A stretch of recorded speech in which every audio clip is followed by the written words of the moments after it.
Welcome to another episode of the Chief Audit Executive Briefing. I cannot believe it is already January of 2020. Last year went by really quick. We've made it through the holidays, and many of you are probably returning to work this week if you had a few weeks off. So welcome back to the office, and it's time to get started to make 2020 an amazing year. I know 2020 is just going to be an amazing year. Now, to start with, in this week's video, I just wanted to share with you really quick about an unexpected gift that one of your fellow Chief Audit Executives got during the holidays. And here's what she got: fired. She got fired at the holidays. Now, officially, it was outsourcing internal audit, but effectively, she is now out of a job.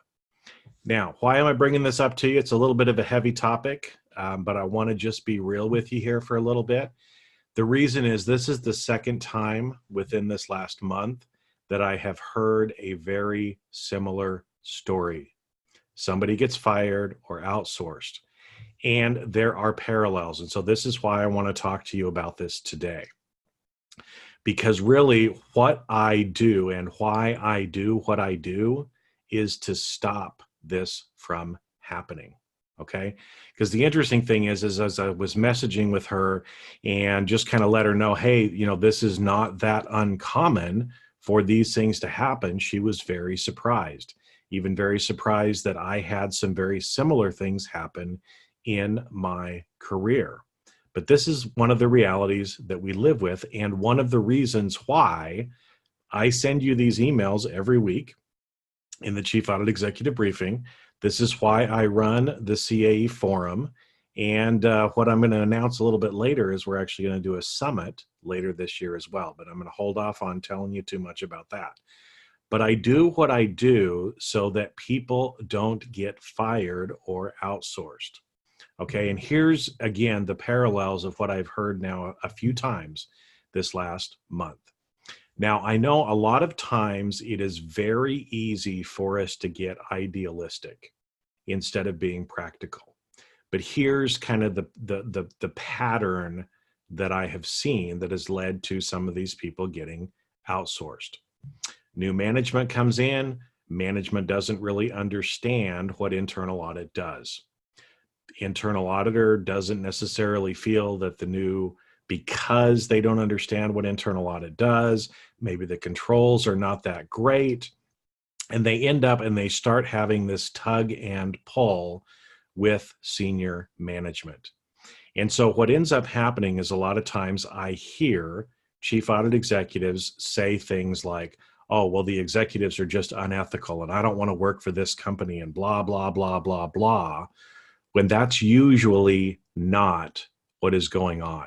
In fact, one of the things that I was told by this individual was she was told at one point, if you keep going down this path, you're going to get yourself fired. Now, that was told to her by a member of the audit committee. Now, I'm not going to place any blame or judgment or anything else on this particular situation.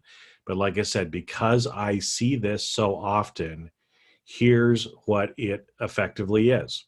Chief Audit Executive against everybody else in the executive management team and the board. And I got to tell you, when it's one against a whole bunch, your board and the executives at your company are not all unethical and just hate internal audit and don't want us around because they don't want to get in trouble.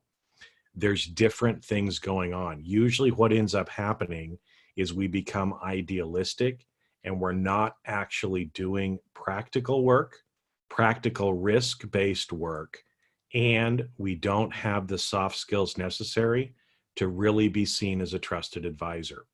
And so when we stand up and say that everything is wrong and everything needs to be fixed, everybody else in the organization is going to look at us kind of funny. And if we keep doing that and we keep pushing that, eventually they're not going to want you to work at the organization. Now, I'm not saying that we give up all of our independence, and if things are going wrong, that we just sit back and don't do anything. But what I have found most of the time is when chief audit executives get themselves in trouble, it's a problem with them. They are not communicating well enough with the executive management. They're not seen as a team player because they're inflexible. They're too idealistic instead of actually being practical. Now, it's a heavy subject, but as I said, I've heard this now a few times from people, and I want to share this with you. If any of you are starting to feel some of this pressure and you're starting to see yourself go down this route, stop, get help. Don't wait until it's too late to get help. I wish this person had reached out to me a few months ago, because at that point, there would have been some things that she could have done that still would have allowed her to be independent, still would have allowed her to be a good chief audit executive, but probably could have helped her avoid getting fired. Because it sucks. It really sucks to get fired. And at our level, it usually takes at least 6 months, if not 18 months, to be able to find a new equivalent position. So before you get yourself in that situation where you get that unexpected gift from management, make sure and reach out and get some help, whether it's from me or from somebody else, but get help before it is too late.